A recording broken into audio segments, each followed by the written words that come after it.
The difference in the way the world of Jujutsu Kaisen and by extension Gege Akutami treats Yuji in comparison to Yuta is extremely hilarious, as Yuta always seems to be favored at every turn while Yuji always seems to be at the end of the worst things in the story. The first example is the first curse.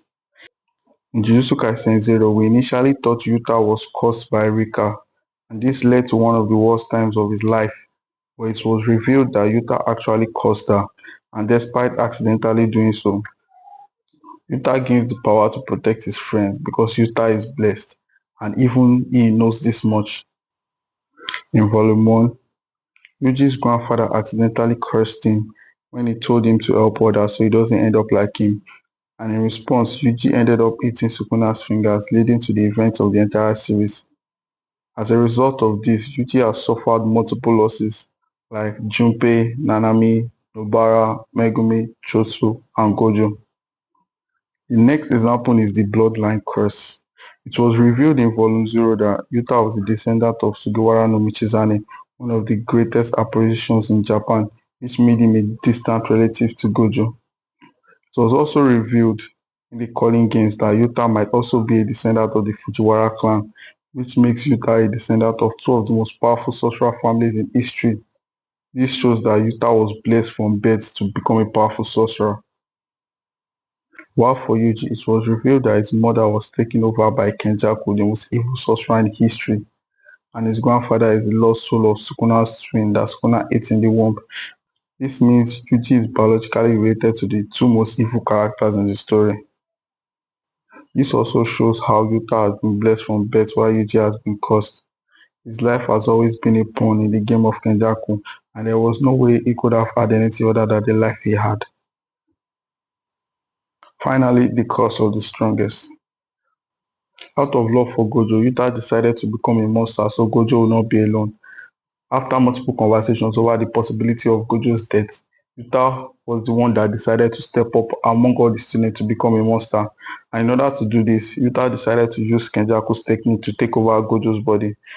He did this without having full information on Kenjaku's technique and without knowing what will happen after his technique burns out after domain expansion.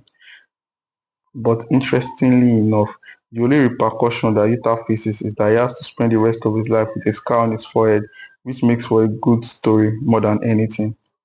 When compared to Yuji, Yuji ate the remaining death painting wombs in order to win the fight against Sukuna. I won't be surprised if this contributed to the reason why Yuji hasn't aged in the sequel series of Jujutsu Kaisen Modulo. When Yuta was reintroduced in the Sendai colony, he was described as the second strongest sorcerer in the modern era after Gojo, and Uro mentioned to him that he would never become the strongest because he was tethered to his friendship and his humanity. Yuta did in fact try to throw all that they were in the final act to help defeat Sukuna and Kenjaku, but he didn't. And at the end of the series, Yuta was the strongest in the story, but his strength didn't come with the isolation and loneliness as other respective strongest of their era has faced, like Gojo, Kashimo, Sukuna and Yorozu to an extent. Yuta was surrounded by the people he loved who were close to him in power. The difference between Yuta and Yuji or Yuta and Maki wasn't the same as the difference between Gojo and Geto. So Gojo's dream of fostering strong allies who didn't have to be isolated in strength worked. It was revealed recently in the Jujutsu Kaisen Modulo series that Yuji doesn't age, and so he has become isolated in his strength, just like Gojo was before him, because almost all of his friends have passed away. For example, Yuta, Maki, and Anna are all dead. Although Nobara is alive, Yuji can't bring himself to see her. So you see that even though Yuta was called the cursed child at the beginning of the story, that title really belongs to Yuji because he has been cursed at every point in the story, while Yuta has been the blessed one.